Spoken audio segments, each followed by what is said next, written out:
Good morning, Ryan, Kevin. I think we have a small group today, but we might have some stragglers, and we are going to record this for anyone who couldn't join us live.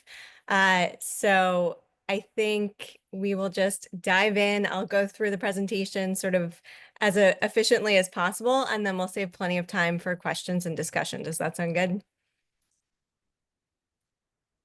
Yes, okay. Give me a second just to share screen.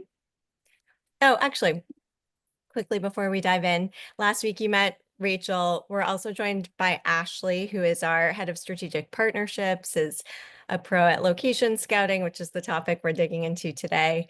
So we wanted her to hop on, and Natalie is here behind the scenes as well on the tech end. Hi, everyone. Nice to meet you. Okay. You see my screen? Yes, all good? Yes, looks great, Allison. Good. All right. Let's get started. So welcome to session 2, location selection. This is always a fun one because it's definitely an early part of the process that also yields a lot of questions. So we will get into some pretty detailed discussion about location and budgeting and timeline, but there will be plenty of opportunity to discuss and break out after as well. So as they say, location, location, location. It is essential to find the right space and optimize it to drive economic activity, foot traffic, and business for these brands that you are supporting through a pop-up. And so there's a number of different elements that we look for in finding the perfect space for your initiative. So let's take a look one by one. Size. This one often surprises people in that we really recommend not quite a micro space, although that can work too, but something very manageable. 400 to 800 square feet is what we call a jewel box. And we can flex up to 1,500, even 2,000. It really depends on the layout of the space. But why is it that we lean smaller? It's for some obvious reasons, but mostly it's because it allows a whole range of brands to really shine in a small format space. They can fill it well. Even if they have jewelry or a really small product, they can set up a little lounge space, and it just feels cozy and merchandises beautifully and allows them to put their best foot forward without things looking lost in the space, without needing too much budget to transform a vast space. It just keeps it manageable. Location, as we said, foot traffic is everything. There are ways to drive foot traffic to slightly off the beaten path locations, but if you have the opportunity for something very central, it is definitely our first recommendation. It also allows a lot of buzz to build, a lot of people to see this highly visible project, and to have ways to cross-pollinate and drive traffic to other neighborhoods as well. So even if you're giving a really central space with the goal of populating additional storefronts, it actually all flows into the neighborhood. And it just gives the best opportunity for someone to set up shop quickly without all of the marketing prior and really do some decent business during a short period of time. Condition. It's very easy to do cosmetic updates, particularly with a small space. So you can paint, you can change out some flooring, you can change out some drop ceiling tiles, bring in fixtures that help amplify the space. But systems, old HVAC, falling apart, vents, all kinds of things, bathrooms that are in deplorable condition, that is really tough to overcome for a pop-up on a tight timeline and typically with a tight budget. So you are looking for something as turnkey as possible. And you need to do your due diligence in this area to really make sure that things are up to par, and that if they're not, you have the funding to repair them, or ideally the landlord to take that on before any documents are signed. So continuing on neighborhood, we got into this a little bit in the first session, but looking at co-tenancy and synergy with the neighboring tenants is incredibly important. If you're opening a retail pop-up, it's really great to have restaurants or bars or cafes nearby where people are organically spending their time, and then they can extend their day. They can shop, they can socialize, they can come for a workshop. Looking at other independent businesses is a really nice thing to build partnerships. We love to see when a chamber of commerce is nearby. There's often a chamber location in a downtown district, so that's always a fun one to have as a co-tenant. But looking at what makes a thriving ecosystem, what different types of businesses are diversifying the neighborhood and creating an inviting sort of day trip, if you will. Signage. So there are tons of opportunities to use signage to attract people. And when you're assessing a specific space, you want to look from a customer's perspective. When you're walking by, when you're driving by, when you're stumbling upon it, when you're in the neighborhood for something else, how will people know what this is, how long it's here, what are all the touch points? So sometimes there's an opportunity for overhead or permanent signage or blade signage.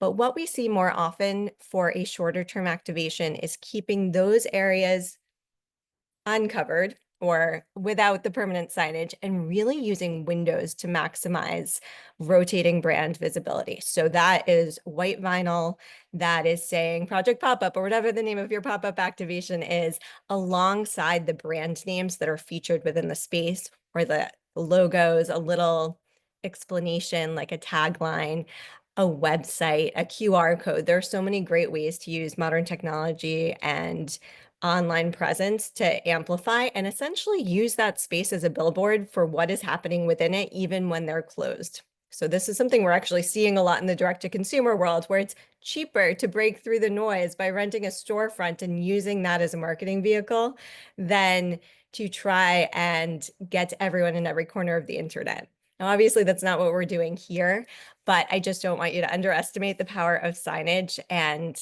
A-frames, anything that your zoning will allow to really give them a leg up and increase visibility. And finally, landlord, finding a willing partner. We touched on this a bit earlier as well, but essentially start having conversations long before you're ready to launch your pop-up. The sooner you can establish strong relationships and sort of feel out who would be interested in partnering on this, the better.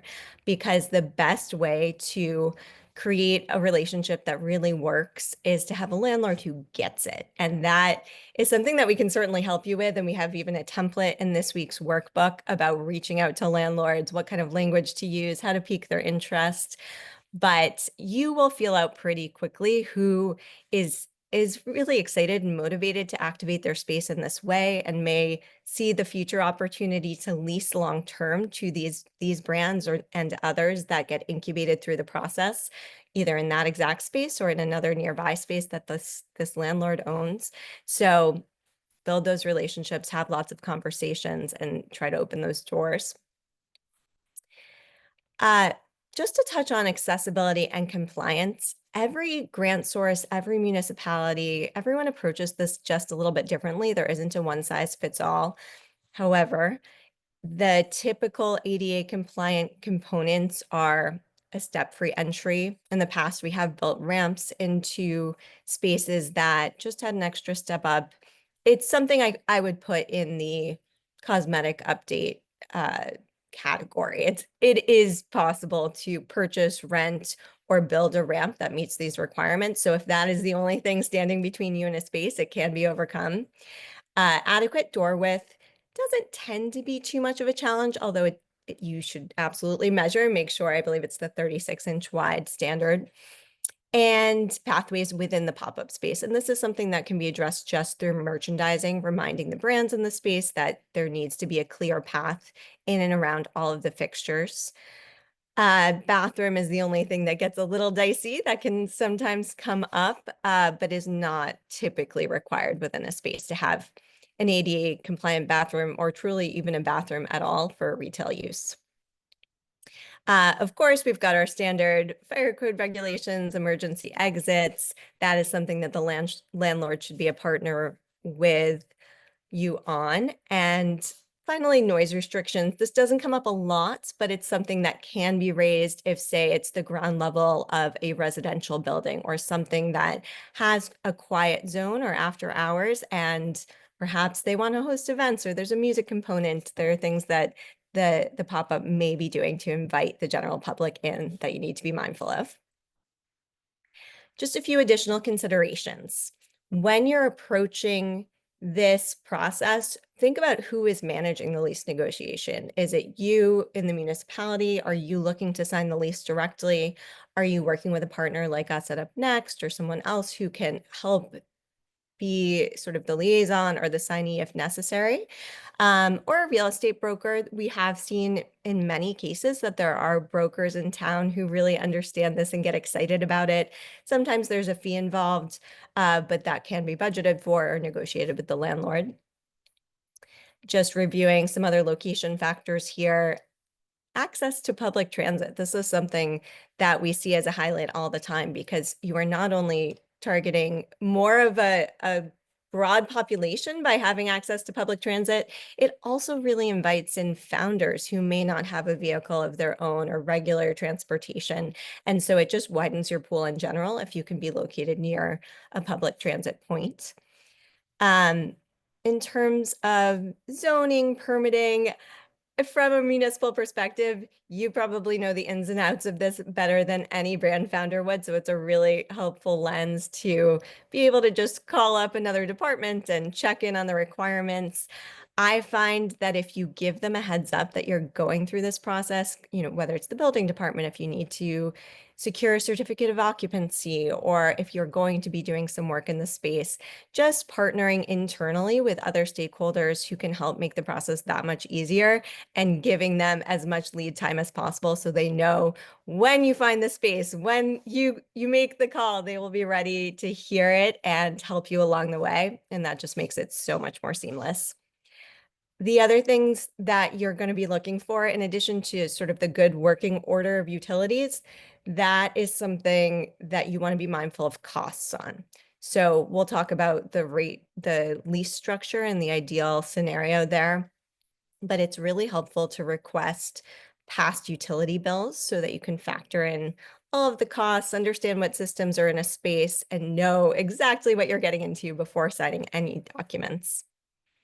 Storage, access to a bathroom. These are all the things, just like if you were looking for an apartment or a storefront, just put on the hat of who will be in that space and think through what the questions are that they might be asking as well. Here's just a handy guide for some additional components to look for in a license agreement or a lease agreement. License agreement we see often in pop-ups.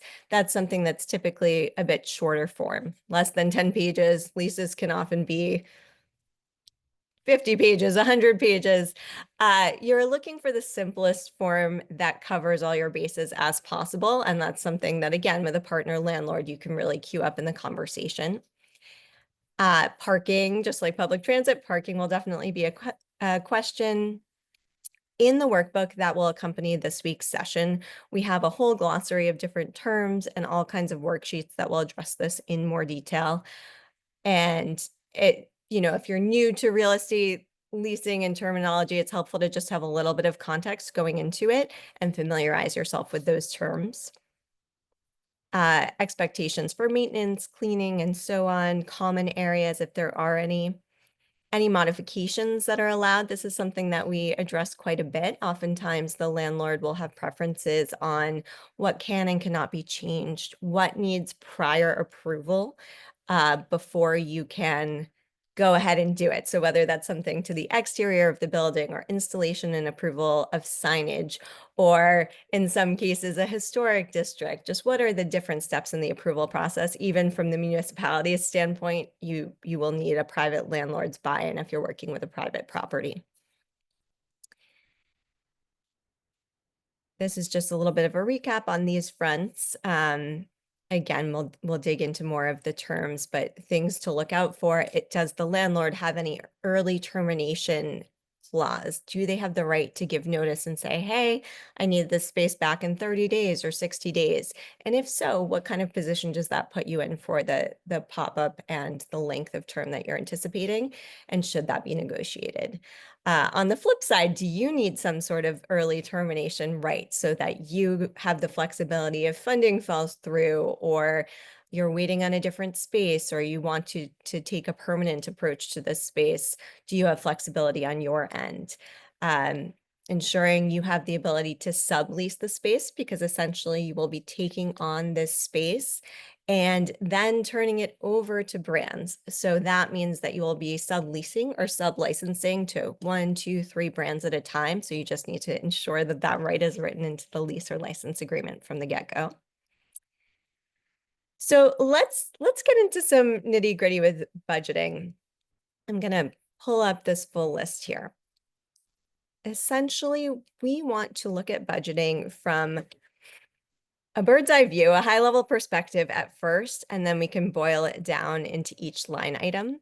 But these are the buckets that we look at when we are approaching a pop-up budget. So in some cases, you're bringing in a consultant or a manager similar to our company in overseeing the entirety of the process and hosting the applications and curation and so on. But that is not always the case, of course. And the other piece of that is educational resources and support. So some supplementary pieces to handhold the brands and support them through the process. But these are variable expenses depending on whether or not you elect to bring in that support. When you're looking at the rent, which let's just see right here. Okay, so here is the rent example that we're using. So you're going to take the time period that you're looking to do a pop-up. So let's take a 1-year pop-up activation. So say you're signing a 1-year lease as our example. If the rent is flat rate, so you've negotiated the utilities in, which we highly recommend whenever possible, and you are being charged $2,500 a month for each of those 12 months. We highly recommend keeping the rent that you're passing along to the brands as accessible as possible. So typically in the $100 to $500 per brand or per season range. So that is a little bit of skin in the game, if you will. So not free rent, but also very accessible in that it's allowing them to take this risk and test the limits of their brand without taking out a loan, without, risking not having enough sales to support that, because you are creating an incubator space that is essentially a protected environment. They're getting to test their business model, the community, if they're a product market fit, and keeping it accessible is just one of the most important things we see in ensuring their success. So running with this example, $2,500 a month, say you're going to go to the max end and try and charge $500 per month. That leaves you with $2,000 per month that needs to be covered by a rent stipend from your funding source, a total of $24,000 per year. So that's typically one of your larger line items. And just something that you want to be very clear on up front based on your budget source. How much do you have to put toward the rent? So when you're going through this exercise, you know that you can shop for a range of spaces. You can location scout, look for a range of spaces up to your certain threshold. If you needed to go to $600 a month, or it's a space that you know could be shared by 2 or 3 brands at a time, then you have a little bit of potential to increase the amount that you're passing on to the brands. But I would say, as your benchmark, as much as possible, keep it below that threshold. The other piece of the puzzle is if you're going with a mobile activation, that's going to be accounting for the mobile rental rate, which it's typically a little more accessible, like $1,000 to $1,500 a month for the space, but you do need to account for delivery and setup fees depending on your location and where you're sourcing the mobile unit from. And I'm just going to head back to the budget. So we've covered where the rent stipend fits into the puzzle. We've covered consulting and management, educational resources and support, event stipend.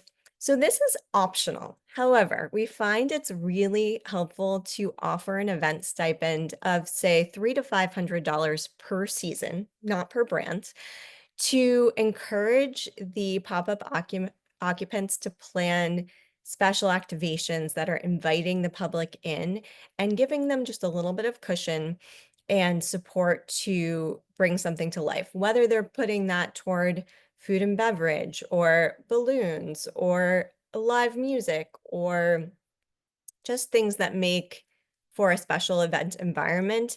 We find it's very much appreciated, and it really a little bit goes a long way in helping them feel that they have the resources to really put something out there. And some brands are really scrappy. There can be an opportunity for them to spread that across or add to their existing budget and do multiple events.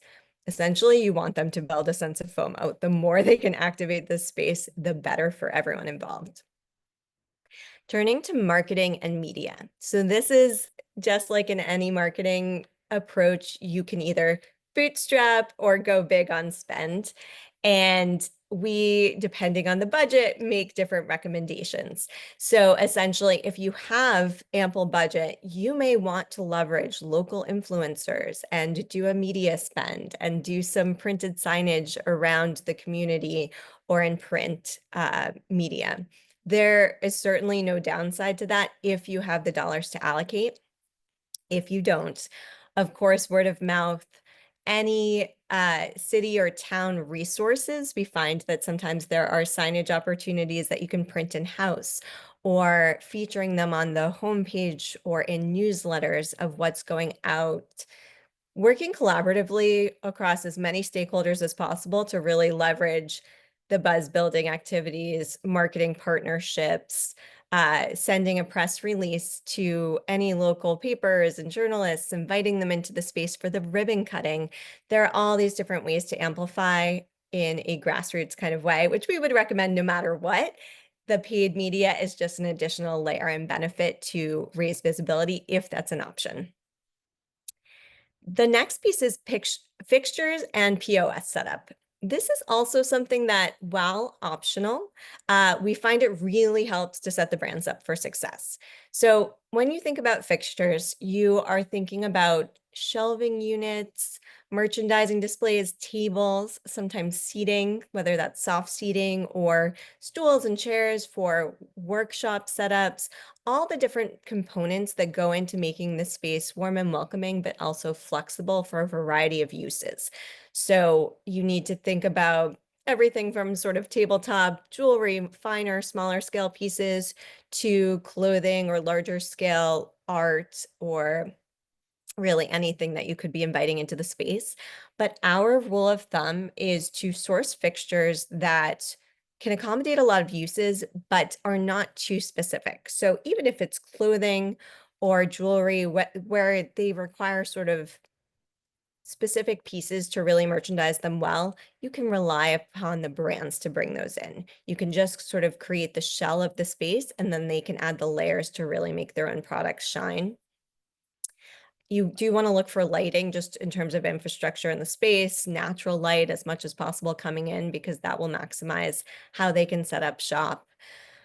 There are also sort of dressing room setups that can be done, design on a dime style, if you will. So we often will do like a corner shower curtain rod with a nice velvet curtain or something that can create a dressing room in the space. You can also push that back along to the brand if you are light on budget for fixtures.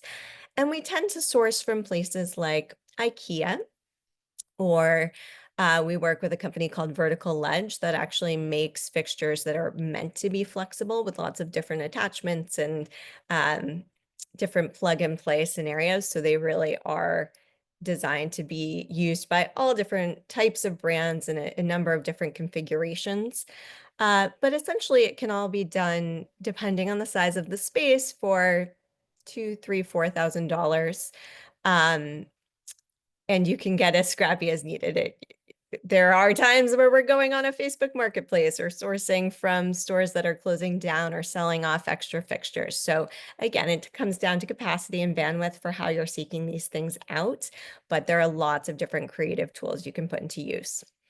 POS setup, I would also say, is an optional but helpful tool. We tend to source an iPad for a few $100s and bring in a couple of different card readers, a Square and a Shopify typically. And then the brands themselves are paying for their own POS and bringing it onto the iPad, but they have the tools in the space so that they can have access to this turnkey location, but also use the system that they're already set up within. It also helps to have that to encourage reporting, to share back data, and to sort of keep tabs in a very partner-focused way throughout the activation. Space updates and maintenance. This is another category that can be one of your larger line items. Depending on the space and the length of time, we'll typically budget somewhere in the $5,000 to $20,000 range. It really does depend on the nature of the space and what budget is available. But essentially, even cosmetic updates can add up. And if the landlord is having you do those on your own, it's just being mindful of what the costs will be for not only the materials, but the labor itself. And going back to fixtures, you may need someone to assemble those as well. So typically we'll lean on a contractor or someone who is a handy person and can cover a number of different components and help get the space all set up. Signage, this is one more that can range substantially in budget amount, and that is going with either the seasonal window changeouts, going with white vinyl and professional printing and installation, but that'll run you probably $1,000 to $1,500 per season versus overhead permanent signage, which typically starts at 3,000 minimum, can go up quite substantially from there. So depending on what resources are at your disposal and what the nature of the space is, that may be on or off the table. If sidewalk signage is allowed, an A-frame can make such an incredible impact, something that ideally the brands can also change out or update, whether that's chalkboard or magnetic signage, is really helpful to keep it current and relevant. And then if there is any room left for contingency, just having a little bit of overflow budget, miscellaneous safety net is always helpful because there will be some surprise expenses that come up. So if you have a resource for those, we would certainly encourage making it available from day one. So this is actually our last slide, and it is about timeline planning, and there's a lot to look at here, so I'm going to pull it up all at once. But essentially, we've broken it out into a couple of side-by-side pieces. So in the very beginning, when you're still in the space scouting finalization stage, that's typically when we convene a kickoff meeting. So you're bringing together all of your stakeholders. This is prior to brand engagement.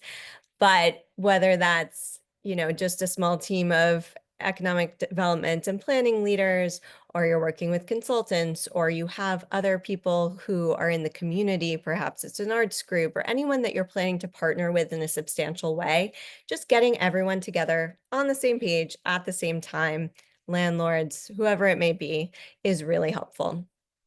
And then you're going to solidify the retail location. So going through this entire process of space scouting, navigating what spaces are available on the timeline that hopefully you're honing in on at this point, how long you'd like to activate, when you're looking to launch, approaching it with as much flexibility as you can, is all part of the same simultaneous process. So you're really going to be working on a few things at once, but early on, you've got your funding source, you're convening a kickoff and solidifying the retail location. And then you're going through the process of those cosmetic updates and build out. You're optimizing the space for pop-up use. You're using all these tips and tricks to get it ready to invite brands in, and launching an application process. And this application, we really encourage as much sharing of information and transparency as possible. So you're showing pictures of the space. You can even show a before and after. You can show sort of all of the benefits that these brand founders who will be applying are able to tap into because of the program that you are creating. We actually really like to share what the market rate rent is and what they'll be paying, because it's important for them to know going into this that they are receiving something below market, that their costs are being offset, and that realistically, if they're going out into the world to prove out their business model after the pop-up experience, it's a bit of a safety net, but they need to be aware of what the true costs could look like. So we find that showing just sort of all the benefits of what they're receiving, but also having that context for the broader picture of the market is really helpful.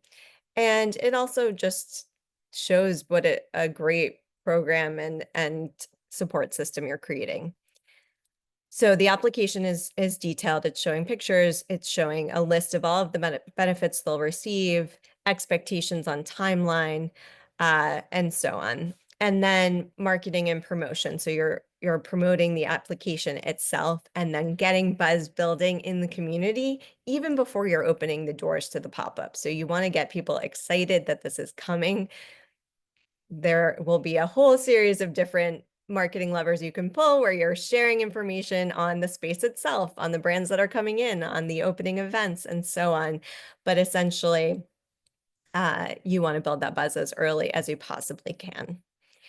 So this is sort of the simultaneous planning and space prep. So once you're solidified with the space, the lease or license agreement is signed, you can paint and update, install signage, order fixtures, build and install. So this is all the early stage. This is prior to opening. Meanwhile, applications are coming in for your review and discussion among your stakeholders and with the brands.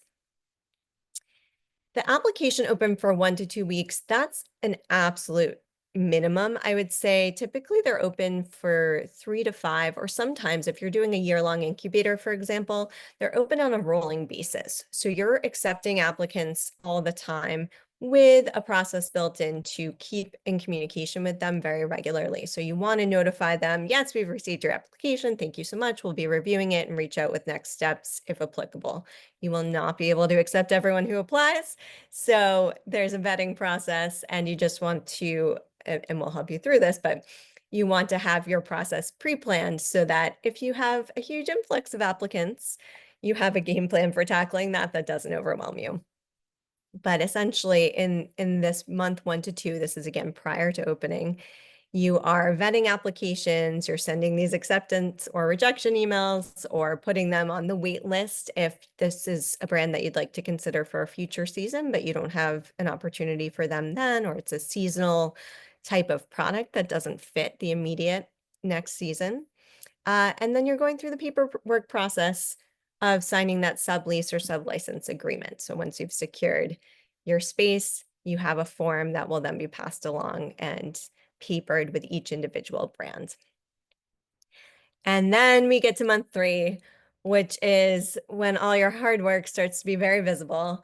And this is a rough timeline. I should say that sometimes the pre-work extends further. Sometimes it is very consolidated. We have some municipalities where a funding source kind of comes across their plate very last minute. They want to take advantage of the opportunity. They have a landlord queued up, and it moves incredibly quickly. We have others where the funding is a little bit more flexible and they want to stick it out for a perfect location that they've had an eye on creating an incubator in, or wait for a certain season where it's perhaps peak if you're a tourist destination or a seasonal community.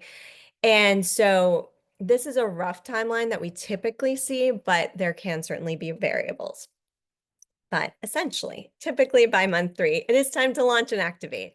So you're allowing the brands to move in, set up shop, do a soft opening, but scheduling a ribbon cutting ceremony for the grand opening as early as possible. It's a communication process with the brands, making sure that they feel ready. But the earlier that they're ready and you are ready to support them with a ribbon cutting, whether that's directly through the municipality or partnering with the local chamber, the better, because it builds a lot of buzz. It's a great opportunity for photos. It's a great excuse to invite local leaders, politicians, community stakeholders, whoever you would like into this experience and feel that they are part of the story. So that's where the fun really begins. And then, of course, you will do a ribbon cutting ceremony where you and your colleagues may want to speak about this process opportunity, but I would encourage you to allow the brand founders to speak as well, because this whole experience can be really transformative for them. It's both a heavy lift, but a huge opportunity. And hearing firsthand how it's impacting their lives or bringing their business dreams to fruition is incredibly powerful, and it gets a lot of people excited to support them and to stick around and shop and to tell their friends. So it's really something I can't emphasize enough. I wouldn't overlook. And then it's a cycle. So this kicks off your marketing and collaboration processes. You're encouraging them to host events. You're inviting as many people in on a regular basis as possible. You're looking at this as a partnership, even though a lot of the support and onus on at this point is on the brands because they are operating day to day. But checking in, whether that's directly or through a partner, is really important because you want to make sure that you're fine tuning the process, that you're collecting feedback, that you're understanding what the community is giving to these brands as direct feedback, because that will all help inform your direction moving forward.